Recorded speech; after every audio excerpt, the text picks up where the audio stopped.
Copyright only.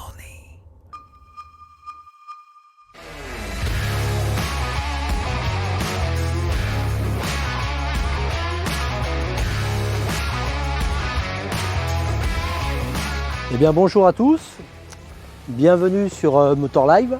Donc aujourd'hui on va faire quelque chose d'un peu nouveau, on va faire la présentation du dernier RZR de chez Polaris, le XP. Le RZR c'est une machine qui existe depuis plus de 10 ans et nanti de tous ces retours clients, Polaris vient de nous concocter une machine qui est, je ne vais pas dire révolutionnaire, mais plus robuste, avec un nouveau châssis, plus confortable, avec de nouvelles suspensions, avec une nouvelle ergonomie intérieure et un peu plus encore de performance. C'est un peu l'ADN de chez Polaris. J'ai vraiment hâte de découvrir ça. Pour l'occasion, j'ai mis une combinaison de pilote.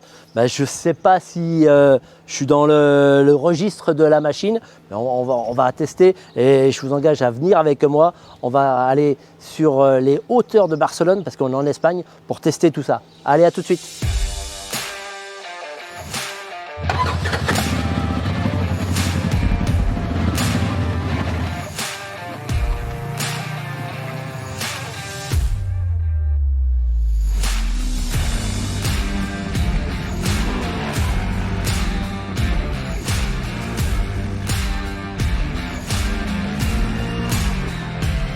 Le tout nouveau XP version 2024 se veut avec un châssis plus rigide.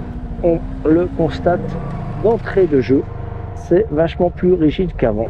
La boîte de vitesse, les rapports, c'est ferme mais ça passe facilement, c'est enclenché. Là je suis en vitesse longue et d'entrée de jeu, qu'est-ce que je m'aperçois, c'est que les suspensions c'est hyper confort. Les suspensions gomment vraiment tout. C'est bluffant, et là, dans les pierres, c'est vraiment au top. C'est quasiment les suspensions du pro, ça amortit de folie.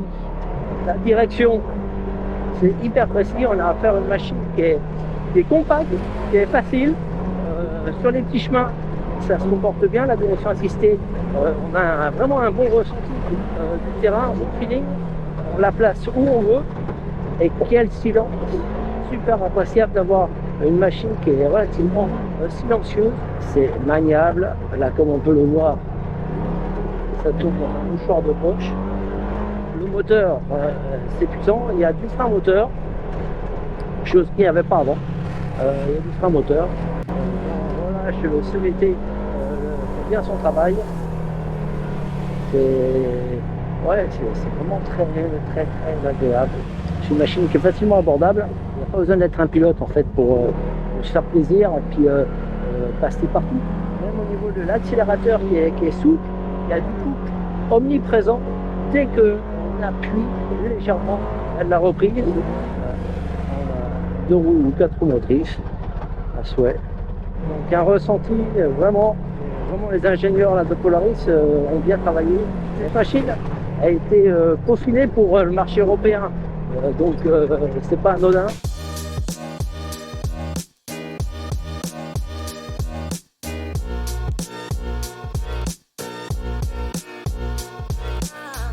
Effectivement Alain, ce nouveau RZR XP abrite de nombreuses astuces qui séduiront les clients du vieux continent. Mais avant de tout révéler, place aux éléments techniques. Le SSV embarque un bloc ProStar 1000 Gen 2 dont la puissance atteint 112 chevaux contre 93 par le passé. Une évolution axée sur la performance et l'agrément, tout comme le châssis composé d'une seule pièce contre 2 auparavant. De quoi gagner 25% de rigidité et des éléments renforcés hérités de la version turbo. Les amortisseurs sont toujours signés au Walker Evans Racing, mais ces derniers bénéficient de nouveaux réglages. Les pneus 29 pouces les font travailler avec brio. La boîte gagne elle aussi en maturité avec une plage courte, revue pour supprimer les vibrations présentes autrefois entre 30 et 40 km/h, tandis que la marche arrière est désormais intégrée dans la transmission et non plus via une chaîne séparée. Véhicule plaisir oblige, le Polaris RZR XP propose de nombreux arguments pour des balades réussies. Les demi-portes de la génération précédente sont remplacées par des portes complètes, tandis que des joints pour les ouvrants et un système de drainage d'eau avec double fond permettent d'affronter les flaques sans avoir besoin de bouchons pour vidanger les projections dans l'habitacle. En parlant d'intérieur, l'avant offre 10% d'espace en plus et une meilleure ergonomie, avec un siège conducteur réglable, plus bas et plus en arrière. D'ailleurs, la batterie se situe sous l'assise. La planche de bord reçoit une prise 12 volts pour charger les appareils nomades et un étonnant élément de maintien multifonction extractible pour démonter les roues. Enfin, mais cela concerne bien sûr uniquement la version 4 places, les sièges arrière gagnent en hauteur pour offrir le maximum de spectacle à tous les occupants du RZR XP. Allez Alain, on te laisse donner tes dernières infos et le tarif.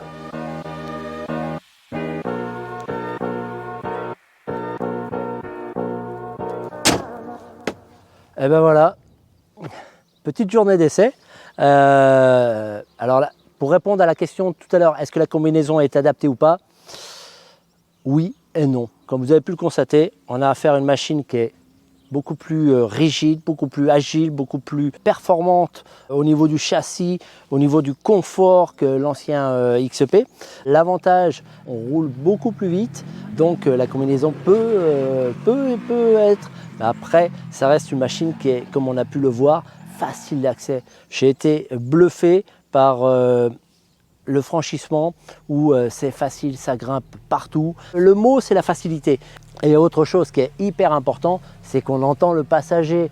On n'a pas besoin d'avoir les casques sur les oreilles. Au niveau du silence, tout ça, c'était accru. Donc, bienvenue au dernier XP. Bon, il faudra quand même sortir la somme d'environ 31 000 €. Mais c'est une machine qui est adaptée au marché français. C'est vraiment quelque chose qui est top. Donc, j'espère avoir répondu à toutes vos questions. Et puis, à bientôt pour un nouvel essai.